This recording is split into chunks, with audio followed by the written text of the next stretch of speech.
إن الحمد لله نحمده ونستعينه ونستغفره ونعوذ بالله من شرور أنفسنا ومن سيئات أعمالنا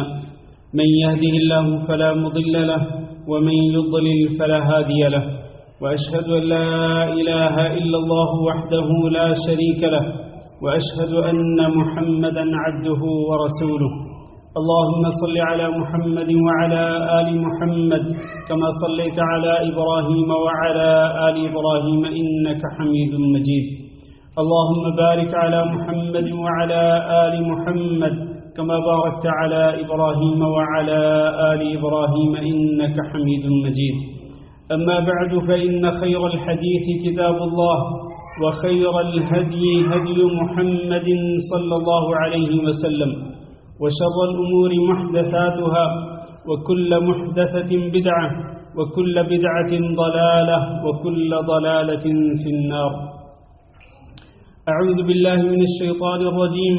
يا أيها الذين آمنوا اتقوا الله حق تقاته ولا تموتن إلا وأنتم مسلمون يا أيها الناس اتقوا ربكم الذي خلقكم من نفس واحدة وخلق منها زوجها وبث منهما رجالا كثيرا ونساء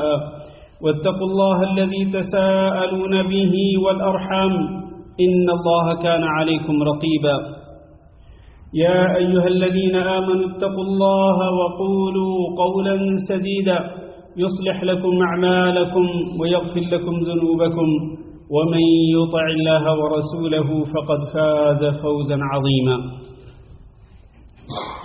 قابل صد احترام بزرگوں، دوستوں اور بھائیوں، آج کے خطبہ جمعہ کی ابتدا ہم صحیح مسلم کی ایک حدیث کے ساتھ کرتے ہیں جو آج کے خطبہ جمعہ کا موضوع بھی ہے۔ اس حدیث میں حضرت ابو مالک الاشعری رضی اللہ تعالیٰ عنہ روایت کرتے ہیں کہ رسول اکرم صلی اللہ علیہ وسلم نے ارشاد فرمایا: اربع فی امتی من امر الجاہلیت لا یترکونہن، چار کام ایسے ہیں میری امت کے اندر جو جاہلیت سے ہیں۔ آپ کو معلوم ہے کہ اسلام کے آنے سے پہلے جاہلیت کا دور تھا اور اس دور کے اندر بڑے بڑے گناہ ہوتے تھے، بہت زیادہ برائیاں پائی جاتی تھیں معاشرے کے اندر۔ تو آپ نے فرمایا کہ میری امت کے اندر، یعنی میرے آنے کے بعد بھی، اسلام کے آنے کے بعد بھی میری امت میں چار کام ایسے ہیں اور رہیں گے کہ جو جاہلیت سے ہیں اور ان کے اسلام سے کوئی تعلق نہیں، اور میری امت کے کئی لوگ ان چار کاموں کو، جاہلیت والے کاموں کو چھوڑنے پر تیار نہیں ہوں گے۔ وہ کام کیا ہیں؟ پہلا، الفخر فی الاحساب، اپنے حسب و نسب پر فخر کرنا۔ دوسرا، والطعن فی الانساب، دوسروں کے حسب و نسب کو تانے کا نشانہ بنانا۔ اور تیسرا، والاستسقاء بالنجوم، ستاروں کے ذریعے بارش طلب کرنا۔ اور چوتھا، والنیاحہ، نوحہ کرنا، ماتم کرنا۔ یہ چار کام جاہلیت کے کام ہیں۔ نوحہ کے متعلق آخر میں نبی کریم صلی اللہ علیہ وسلم نے فرمایا: والنائحۃ اذا لم تتب قبل موتها، کہ نوحہ کرنے والی عورت، چونکہ عموماً یہ نوحہ اور ماتم عورتوں کے اندر پایا جاتا ہے، مردوں کے اندر بھی ہے لیکن یہ زیادہ تر عورتوں کے اندر ہے، تو آپ صلی اللہ علیہ وسلم نے عورت کے متعلق فرمایا کہ نوحہ کرنے والی عورت اگر وہ اپنی موت سے پہلے اپنے اس گناہ سے توبہ نہیں کرتی اور توبہ کیے بغیر مر جاتی ہے، قیامت کے دن وہ اس طرح کھڑی ہوگی کہ وعلیہا سربال من قطران ودرع من جرب، کہ اس کے جسم کے اوپر تارکول کا لباس ہوگا اور اس کے اوپر ایک ایسی قمیص ہوگی، یعنی ایسی قمیص اس کو پہنائی جائے گی جس کی وجہ سے اس کے جسم پہ شدید خارش ہوگی اور وہ اپنے ناخنوں کے ساتھ اپنے جسم کو نوچ رہی ہوگی۔ میرے عزیز بھائیوں، یہ جو چار کام ہیں جاہلیت کے، یہ آج کے خطبہ جمعہ کا موضوع ہے۔ ہمیں چاہیے کہ ہم ان چاروں کاموں کا ادراک کریں اور ان کو اچھی طریقے سے سمجھ لیں، اور اگر ہمارے اندر یہ 4 کام یا ان میں سے کوئی ایک کام پایا جاتا ہو تو اس سے فوری طور پر توبہ کرنی چاہیے۔ ان میں سے پہلا کام الفخر فی الاحساب، اپنے حسب و نسب پر فخر کرنا، اپنے آباء و اجداد کا ذکر کر کے اس پہ فخر کرنا، اپنے قبیلے کا ذکر کر کے اس پہ فخر کرنا، اپنی قوم اور اپنی برادری کا ذکر کر کے اس پہ فخر کرنا، غرور کرنا۔ اسلام کے اندر یہ چیز نہیں، اسلام نے اس چیز کو سرے سے ختم کر دیا ہے۔ اگر لوگوں کے اندر برادریاں ہیں، لوگوں کے اندر قبیلے ہیں، تو وہ کیوں ہیں؟ اللہ تعالیٰ نے قرآن مجید میں اس کی حکمت بیان کر دی۔ یا ایھا الناس انا خلقناکم من ذکر وانثی وجعلناکم شعوبا وقبائل لتعارفوا، لوگو ہم نے تم سب کو مرد و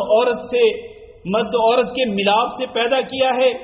میل فیمیل کے ملاپ سے تمہیں پیدا کیا ہے، اور جان لو کہ ہم نے تمہارے اندر یہ برادریاں، یہ قومیں اور یہ قبیلے رکھے ہیں فخر کرنے کے لیے نہیں کہ ایک قبیلے کا شخص دوسرے قبیلے کے شخص پر فخر کرے یا غرور کرے، تکبر کا شکار ہو، بلکہ لتعارفوا، صرف تعارف کے لیے۔ ایک شخص اپنا تعارف کرانے کے لیے کہے کہ میں فلاں قوم سے ہوں، یا اس سے پوچھا جائے کہ بھئی تمہارا تعلق کس قبیلے سے ہے، تو وہ اپنا قبیلہ ذکر کرے صرف تعارف کے لیے، پہچان کے لیے، تاکہ یہ پتہ چلے کہ یہ شخص فلاں قبیلے سے، فلاں خاندان سے، فلاں قوم سے تعلق رکھتا ہے، اور یہ شخص فلاں خاندان، فلاں قوم سے تعلق رکھتا ہے۔ صرف اور صرف تعارف مقصود ہے، اس سے زیادہ کچھ نہیں۔ اور جان لو کسی قبیلے کو کسی قبیلے پر کوئی فضیلت نہیں، کسی برادری کو کسی برادری پہ کوئی فضیلت نہیں، کسی قوم کو کسی قوم پہ کوئی فضیلت نہیں۔ ان اکرمکم عند اللہ اتقاکم، تم میں اللہ کے نزدیک جو سب سے زیادہ معزز ہے وہ قوم کے اعتبار سے نہیں، وہ بینک بیلنس کے حساب سے نہیں، وہ پیسے اور دولت کے حساب سے نہیں، وہ پراپرٹی کے حساب سے نہیں، بلکہ اتقاکم، تم میں جو زیادہ متقی پرہیزگار ہے وہ اللہ کے نزدیک سب سے زیادہ معزز ہے۔ برادری ازم کی اسلام کے اندر کوئی حیثیت نہیں ہے میرے عزیز بھائیوں، اور رسول اکرم صلی اللہ علیہ وسلم نے حجۃ الوداع کا جو خطبہ ارشاد فرمایا تھا اس میں بھی آپ صلی اللہ علیہ وسلم نے اسی بات کی وضاحت کی تھی۔ تمہارا رب ایک ہے اور تمہارا باپ ایک ہے،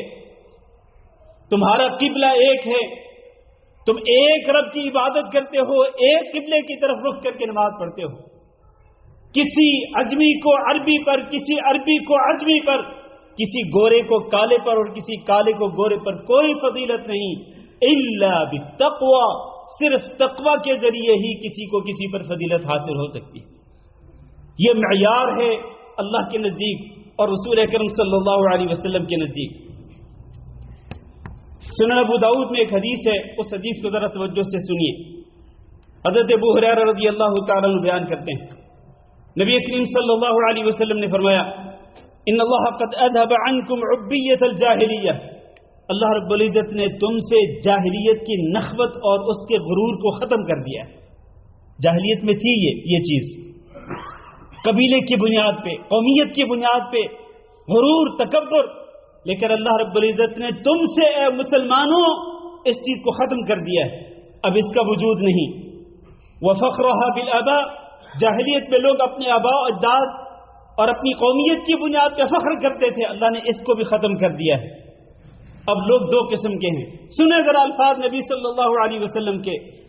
مؤمن تقی وفاجر شقی، ایک شخص مومن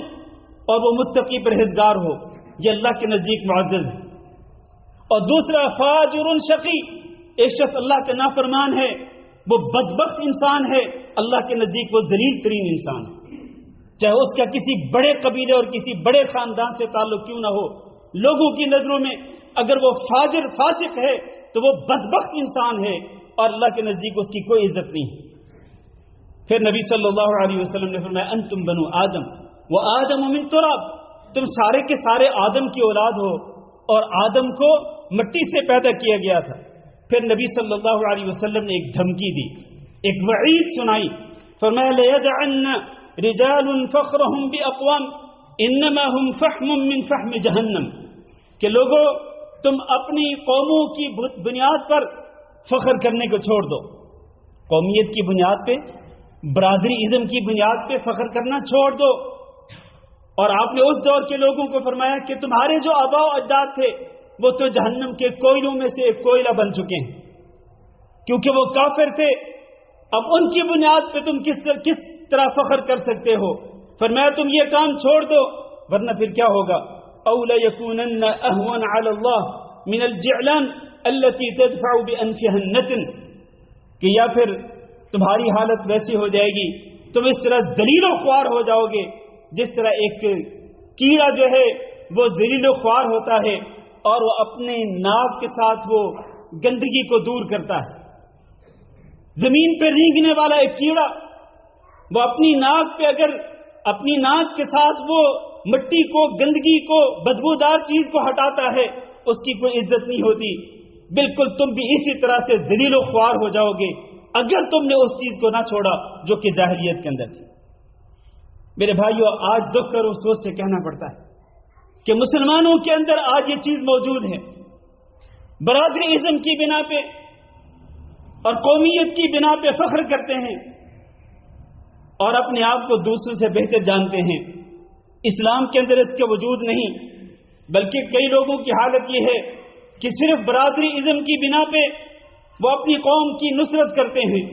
اپنی قوم کی حمایت کرتے ہیں، چاہے اپنی قوم غلطی پر کیوں نہ ہو، چاہے اپنی قوم ظلم کیوں نہ کر رہی ہو، اپنا خاندان، اپنا قبیلہ ظلم اور زیادتی کیوں نہ کر رہا ہو،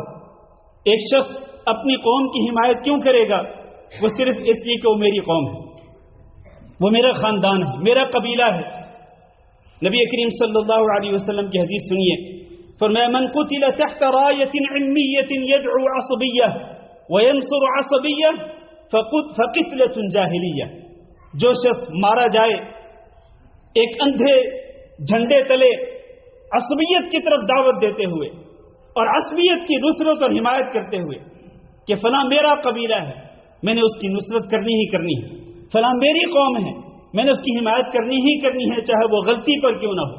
چاہے وہ ظلم اور زیادتی کیوں نہ کر رہی ہو۔ اور وہ انسان صرف عصبیت کی بنا پہ لڑنے بڑھنے کے لیے تیار ہو جائے، جو بندہ اس طرح مارا جائے گا فرمایا اس کی موت اسلام کی موت نہیں، اس کی موت جاہلیت کی موت ہوگی۔ آپ اس سے اندازہ کر سکتے ہیں کہ برادری ازم اور قومیت کی بنا پہ اس طرح تعصب کے شکار ہونا یہ کس قدر خطرناک ہے انسان کے لیے۔ اور دوسری حدیث جو کہ سنن ابو داؤد میں ہے، اس میں نبی صلی اللہ علیہ وسلم نے فرمایا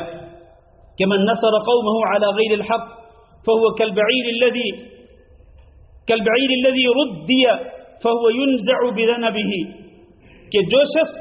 ناحق طور پر کسی قوم کی نصرت اور حمایت کرتا ہے، ناحق طور پر، ایک تو نہیں کہ انسان حق کا ساتھ دے، ایک ہے کہ ناحق طور پر پتہ ہے نا کہ وہ میری قوم ہے اور وہ حق پر نہیں، پھر بھی انسان اس کی حمایت کرے، تو فرمایا اس کی مثال اس اونٹ جیسی ہے جس اونٹ کو کنویں کے اندر گرا دیا جائے اور پھر اس کی دم سے پکڑ کے اس کو باہر نکالنے کی کوشش کی جائے۔ جس طرح ایک اونٹ کی دم کو پکڑ کر اس کو کنویں سے نکالا نہیں جا سکتا، بالکل اسی طرح سے یہ شخص جو ظلم کے ساتھ، زیادتی کے ساتھ ناحق طور پر اپنی قوم کی حمایت کرتا ہے، یہ بھی اسی طرح اونھے منہ جہنم کے اندر گر جائے گا، پھر اس کو نکالا نہیں جا سکے۔ کس قدر سنجیدہ ہے یہ معاملہ۔ اور آپ نے وہ واقعہ سنا ہوگا،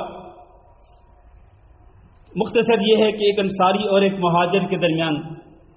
تھوڑی سی چپکرش ہو گئی، جھگڑا ہو گیا۔ انصاری نے اپنے انصاریوں کو دعوت دی، یا الانصار،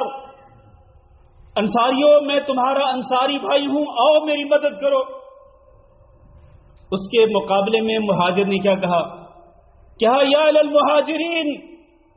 مہاجروں میں تمہارا مہاجر بھائی ہوں، آؤ میری مدد کرو۔ اب یہاں پر قومیت کی بنا پہ مدد کے لیے پکارا جا رہا ہے، انصاری انصاریوں کو، مہاجر مہاجروں کو پکار رہا ہے۔ نبی کریم صلی اللہ علیہ وسلم خیمے میں تھے، آپ نے یہ پکارے سنی تو آپ باہر نکلے اور آپ نے فرمایا ما بال دعوى الجاہلیہ، کہ یہ جاہلیت کی پکار کیوں سن رہا ہوں میں اپنے صحابہ کرام کے اندر۔ یہ جاہلیت کی پکار کی آواز کیوں آ رہی؟ فرمایا دعوها فإنها خبیثہ، اور دوسری روایت میں دعوها فإنها منتنہ، یہ جو پکار ہے اس کو چھوڑ دو، قومیت کی بنا پہ پکار، نصرت اور حمایت کی دعوت، اس کو چھوڑ دو، اس لیے کہ یہ تو بہت ہی گندی چیز ہے، بہت ہی بری چیز ہے، اور یہ بدبودار چیز ہے۔ سمجھ آ گیا آپ کو کہ برادری ازم ایک بدبودار چیز ہے جس کی بنا پہ ہم تو لڑنے مرنے کے لیے تیار ہو جاتے ہیں۔ یہ ہمارا خاندان، ہمارا قبیلہ، تو اس سے نبی کریم صلی اللہ علیہ وسلم نے برات کا اظہار کیا۔ دوسرا جو کام ہے جاہلیت کے کاموں میں سے، وہ اس کے برعکس اپنے حسب و نسب پہ فخر کرنا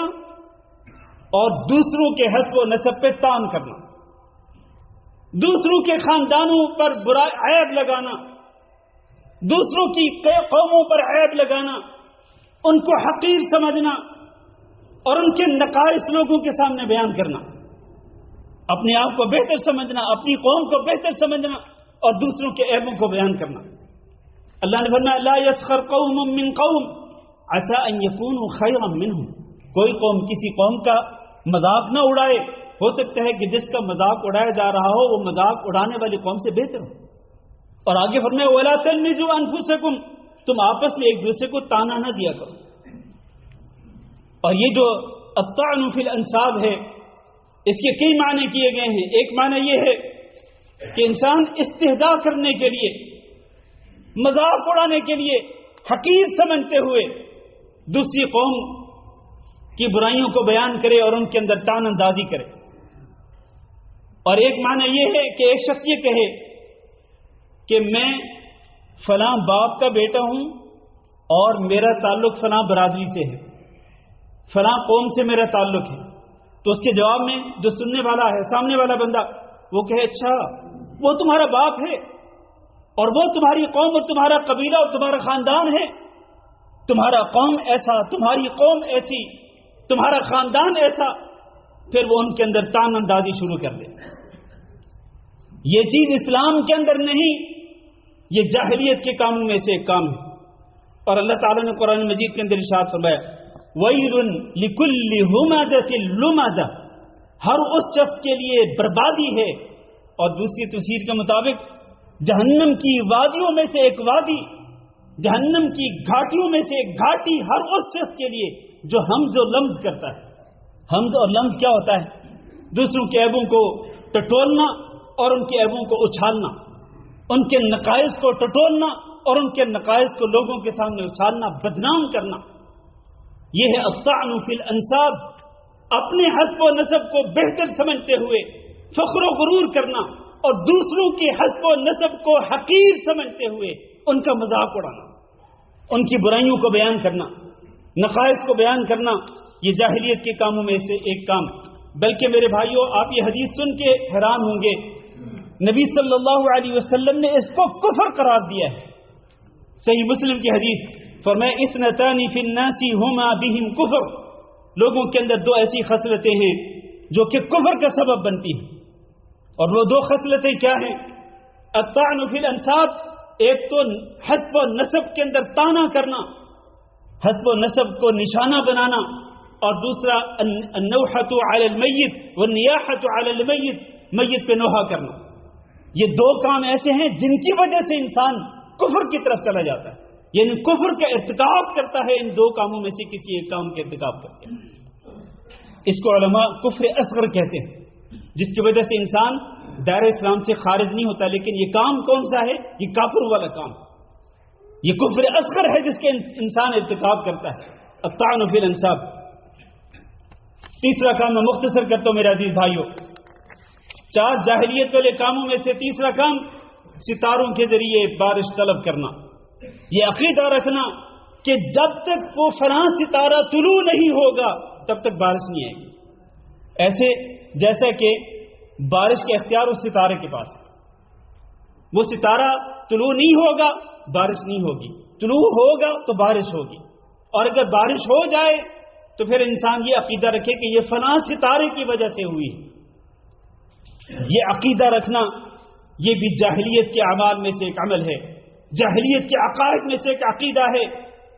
اور وہ حدیث موجود ہے صحیح بخاری اور صحیح مسلم کے اندر۔ زید بن خالد الجہنی رضی اللہ تعالیٰ عنہ بیان کرتے ہیں کہ نبی کریم صلی اللہ علیہ وسلم نے حدیبیہ کو صبح کو ارشاد فرمایا، هل تدرون ماذا قال ربكم؟ حدیبیہ کی رات میں بارش ہوئی تھی، نبی صلی اللہ علیہ وسلم نے فجر کی نماز پڑھائی، اس کے بعد آپ نے فرمایا کہ کیا تمہیں معلوم ہے کہ تمہارے رب نے کیا کہا ہے؟ صحابہ کرام نے کہا اللہ کو معلوم اور اللہ کے رسول کو معلوم۔ تو آپ صلی اللہ علیہ وسلم نے پھر اس کی وضاحت کی، فرمایا اللہ تعالیٰ نے یوں فرمایا ہے، اصبح من عبادی مؤمن بی وکافر، آج صبح کے وقت میرے بندوں میں سے ایک بندہ مومن اور دوسرا بندہ کافر ہو گیا، ایک بندہ مومن اور دوسرا کافر ہو گیا۔ فاما من قال مطرنا بفضل اللہ ورحمتہ فذلک مؤمن بی وکافر بالکوکب، جس نے یہ کہا کہ اللہ کے فضل اور اللہ کی رحمت کے ساتھ آج رات ہمارے اوپر بارش ہوئی ہے، تو اللہ نے فرمایا کہ یہ بندہ میرے اوپر ایمان رکھنے والا ہے اور کافروں کی اور ستاروں کی تاثیر کا انکار کرنے والا ہے، کہ ستارے کا کوئی عمل دخل نہیں اس بارش کے اندر جو آج رات ہوئی، بلکہ کہا کہ یہ بارش اللہ کے فضل اور اللہ کی رحمت کے ساتھ ہوئی ہے، تو یہ بندہ میرے اوپر ایمان لانے والا ہے۔ اور دوسرا فرمایا جس نے یہ کہا کہ فلاں فلاں ستارے کی وجہ سے بارش ہوئی ہے، تو یہ شخص مجھ سے انکار کرنے والا، مجھ سے کفر کرنے والا ہے اور یہ ستاروں کی تاثیر پہ ایمان رکھنے والا ہے۔ اس طرح اللہ نے فرمایا کہ آج صبح کو ایک بندہ میرے اوپر ایمان رکھنے والا اور دوسرا مجھ سے کفر کرنے والا ہے۔ تو ہمیں بھی دیکھ لینا چاہیے کہ ہم ان دو میں سے کس قسم کے ساتھ تعلق رکھتے ہیں۔ یہ موسمی جو حالات ہوتے ہیں ان کو ستاروں کے ساتھ جوڑنا، یہ جاہلیت کے عقیدوں میں سے ایک عقیدہ ہے۔ یہ ستاروں کی تاثیر کا قائل ہونا موسمی حالات کے اوپر، یہ بھی جاہلیت کے عقائد اور نظریات میں سے ایک عقیدہ اور نظریہ ہے۔ کہنا یہ چاہیے کہ یہ سارے موسمی حالات جیسے بھی ہوں، یہ سارے کے سارے اللہ وحدہ لا شریک کے ہاتھ میں، اور اللہ جیسے چاہتا ہے وہ موسمی حالات پیدا کرتا ہے، جیسے چاہتا ہے، جہاں چاہتا ہے، جتنی چاہتا ہے بارش نازل کرتا ہے، اور جہاں چاہتا ہے وہ بارش نازل نہیں کرتا ہے۔ یہ اللہ کے اختیار میں ہے، اس کا ستاروں سے کوئی تعلق نہیں ہے۔ اس قسم کے اور بھی کئی احادیث ہیں جن کو ہم چھوڑ رہے ہیں۔ آخری اور چوتھا کام یہ ہے میرے بھائیوں، جاہلیت کے کاموں میں سے نوحہ کرنا، اور نبی صلی اللہ علیہ وسلم نے خاص طور پر نوحہ کرنے والی عورت کا ذکر کیا کہ اگر وہ نوحہ کر کے، ماتم کر کے، مصیبت کے وقت، غم اور صدمے کے وقت اگر وہ زور زور سے چیخ و پکار کر کے، چلا کر کے اگر وہ اسی حالت میں مر جاتی ہے اور وہ توبہ نہیں کرتی، تو قیامت کے دن اس طرح اٹھے گی کہ اس کے جسم کے اوپر تارکول کا لباس ہوگا اور ایک ایسی قمیص اس کو پہنائی جائے گی جس کی وجہ سے اس کے جسم پہ شدید خارش ہوگی، اور وہ اپنے تانبے سے جو اس کے ناخن ہوں گے ان ناخنوں کے ساتھ وہ اپنے جسم کو نوچ رہی ہوگی، والعیاذ باللہ۔ یہ اس کو عذاب دیا جائے گا، اور بالکل یہی عذاب اس مرد کا بھی ہوگا جو اسی طرح کام کرتے کرتے وہ موت کا شکار ہو گیا، وہ دنیا سے چلا گیا اور اس نے توبہ نہیں کی۔ بالکل اسی طرح کا عذاب اس مرد کو بھی دیا جائے گا جیسا عذاب اس عورت کو دیا جائے گا۔ اور نبی کریم صلی اللہ علیہ وسلم جب عورتوں سے بیعت لیتے تھے، حضرت ام عطیہ رضی اللہ تعالیٰ عنہ بیان کرتی ہیں، صحیح بخاری کے اندر حدیث موجود ہے کہ آپ اخذ علینا النبی صلی اللہ علیہ وسلم عند البیعہ الا ننوح، نبی صلی اللہ علیہ وسلم نے ہم سے بیعت کے وقت یہ عہد لیا تھا کہ ہم کبھی نوحہ نہیں کریں گے، کیونکہ نبی صلی اللہ علیہ وسلم کو پتا تھا کہ عورتوں کے اندر یہ چیز زیادہ ہے، عورتیں بے صبری کا مظاہرہ کرتی ہیں اور صدمے اور مصیبت کے وقت وہ نوحہ کرنا، ماتم کرنا شروع کر دیتی ہیں، اپنی گریبان کو پھاڑتی ہیں، اپنے چہروں پر، اپنے رخساروں پہ وہ مارنا شروع کر دیتی ہیں۔ تو نبی صلی اللہ علیہ وسلم نے باقاعدہ عورتوں سے بیعت لیتے وقت عہد لیا تھا کہ تم کبھی بھی نوحہ نہیں کرو گے۔ حضرت ام عطیہ کہتی ہیں کہ ہم میں سے کسی عورت نے اس عہد کا پاس نہیں کیا سوائے 5 عورتوں کے، صرف 5 عورتیں تھیں جنہوں نے اس عہد کا پاس کیا۔ یعنی یہ کمزوری اس دور کے اندر بھی موجود تھی، اور آج کے دور کے اندر تو آپ بات ہی نہ کریں۔ تو اس لیے خاص طور پر میں اپنی ماؤں، بہنوں اور بیٹیوں کو کہوں گا کہ مصیبت کے وقت اپنے آپ کو کنٹرول میں رکھو، آزمائشوں کے وقت، تکلیفوں کے وقت اپنے آپ کو کنٹرول میں رکھو۔ نوحہ کرنا اور ماتم کرنا یہ جاہلیت کا عمل ہے، اسلام کے اس سے کوئی تعلق نہیں۔ حضرت ابو موسیٰ اشعری رضی اللہ تعالیٰ عنہ پر جب موت آنے لگی تھی تو ان کا سر ان کی بیوی کی گود میں تھا، وہ زور زور سے چیخنے چلانے لگی، وہ بے ہوش تھے، تب تو خاموش رہے، لیکن جب ہوش آیا تو ان کو بتلایا گیا کہ آپ کی بیوی آپ کے اوپر اس طرح سے چیخ و پکار کر رہی تھی. فرمایا انا بریء ممن برئ منہ رسول اللہ صلی اللہ علیہ وسلم، میں ہر اس انسان سے براءت و لا تعلقی کا اظہار کرتا ہوں جس سے رسول اللہ صلی اللہ علیہ وسلم نے براءت و لا تعلقی کا اظہار کیا تھا، بیزاری کا اظہار کیا تھا. ان رسول اللہ صلی اللہ علیہ وسلم برئ من الصالقۃ والحالقۃ والشاقۃ، نبی صلی اللہ علیہ وسلم نے ہر ایسی عورت سے بیزاری اور لا تعلقی کا اظہار کیا تھا جو مصیبت اور صدمے کے وقت چیخ و پکار کرتی ہے، زور زور سے رونا چلانا شروع کر دیتی ہے، اس سے بھی، اور جو اپنا حلق گریبان پھاڑتی ہے اس سے بھی، اور اس سے بھی جو کہ اپنا زور زور سے وہ روتی ہے، چلاتی ہے اور اپنے گریبان پھاڑتی ہے اور ماتم کرتی ہے، اس سے بھی نبی صلی اللہ علیہ وسلم نے برات کا اظہار کیا تھا. اور بلکہ ایک حدیث میں ذکر کر کے بات ختم کرتا ہوں. واقعہ بڑا مشہور ہے کہ ایک جنگ میں 3 صحابہ کرام شہید ہوئے، ان میں سے ایک جعفر رضی اللہ تعالیٰ عنہ بھی تھے. تو نبی صلی اللہ علیہ وسلم کو جب ان تینوں کی شہادت کا پتہ چلا، حضرت جعفر رضی اللہ تعالیٰ عنہ کے گھر والوں کو بھی پتہ چلا، تو ان کی عورتوں نے زور زور سے رونا شروع کر دیا. نبی صلی اللہ علیہ وسلم نے ایک صحابی کو بھیجا کہ جاؤ انہیں تلقین کرو کہ خاموش ہو جاؤ، زور زور سے رونا بند کر دو. وہ ایک دفعہ گئے، ان عورتوں نے زور زور سے رونا بند نہیں کیا. پھر وہ دوسری دفعہ گئے، نبی صلی اللہ علیہ وسلم نے ان کو دوسری دفعہ بھیجا، انہوں نے جا کے تلقین کی، وہ پھر بھی باز نہیں آئی. نبی صلی اللہ علیہ وسلم نے تیسری بار بھیجا، وہ پھر بھی باز نہیں آئی، اور اس نے آ کے بتلایا نبی صلی اللہ علیہ وسلم کو کہ میں نے 3 مرتبہ آپ کے حکم کے مطابق ان کو روکا ہے کہ زور زور سے چیخنا چلانا بند کر دو. حضرت جعفر رضی اللہ تعالیٰ عنہ کی شہادت کے غم اور صدمے کے اندر، لیکن وہ بات نہیں آ رہی. تو نبی صلی اللہ علیہ وسلم نے کیا فرمایا تھا؟ فرمایا تھا فَحْثُ فِي أَفْوَاهِهِنَّ التُّرَابَ، جاؤ ان کے منہ کے اندر مٹی بھر دو تاکہ وہ کسی طرح سے خاموش ہو جائیں، چپ ہو جائیں وہ، اور چیخ و پکار کرنا بند کر دیں. تو ایسی عورتوں کے منہ کے اندر مٹی ٹھونسنے کا حکم دیا نبی صلی اللہ علیہ وسلم نے، جو اس طرح صدمے کے وقت وہ چیخ و پکار کر رہی ہو. میرے بھائیو، خلاصہ یہ ہے کہ یہ چاروں کام یہ جاہلیت کے کام ہیں. اسلام کا ان چاروں کاموں سے کوئی تعلق نہیں. اسلام ان چاروں کاموں سے، اور یہ کام کرنے والے جو لوگ ہیں، اسلام ان سے بیزاری اور لا تعلقی کا اظہار کرتا ہے. اللہ تعالیٰ سے دعا ہے کہ اللہ ہم سب کو حق بات کو سمجھنے اور اس پر عمل کرنے کی توفیق دے. استغفر اللہ لی ولکم ولسائر المسلمین فاستغفروہ انہ هو الغفور الرحیم.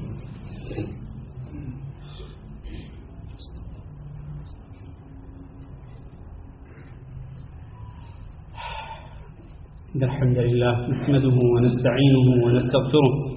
ونعوذ بالله من شرور أنفسنا ومن سيئات أعمالنا، من يهده الله فلا مضل له ومن يضلل فلا هادي له، وأشهد أن لا إله إلا الله وحده لا شريك له،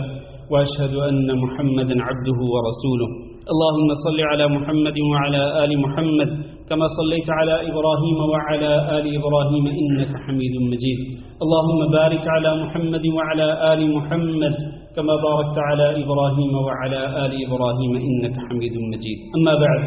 میرے بھائیو اور عزیز دوستو، نبی کریم صلی اللہ علیہ وسلم کے صاحبزادہ حضرت ابراہیم کا بھی بچپن کے اندر انتقال ہو گیا تھا. نبی کریم صلی اللہ علیہ وسلم کی آنکھوں سے آنسو نکلے، لیکن نہ تو نبی صلی اللہ علیہ وسلم خود اونچی آواز سے روئے، اور نہ ہی نبی صلی اللہ علیہ وسلم کے گھر والوں میں سے کوئی ایک اونچی آواز سے رویا، بلکہ آپ نے فرمایا کہ ان العین تدمع وان القلب لیحزن، کہ آنکھوں سے آنسو جاری ہیں. اے ابراہیم، تمہاری موت کے موقع پر آنکھوں سے آنسو جاری ہیں اور دل غمزدہ ہے، لیکن ہم رب کی تقدیر پر، قضاء پر راضی ہیں، اور ہم اپنی زبان سے کوئی بھی ایسی بات نہیں کریں گے جو رب کو ناراض کرنے والی ہو. اپنی زبان سے بس وہی کلمات کہیں گے جو کہ رب کو راضی کرنے والے ہیں. اے ابراہیم، ہم تمہاری موت پہ بہت ہی صدمے کے ساتھ ہیں اور بہت ہی غمزدہ ہیں. اس سے ہمیں یہ سبق ملتا ہے کہ انسان اپنے آپ کو کنٹرول میں رکھے. یہ نہیں ہے کہ انسان پہلے رو پیٹ لے، چیختے چلاتے ہوئے وہ پہلے اپنے صدمے کا اظہار کر لے، بعد میں وہ کہے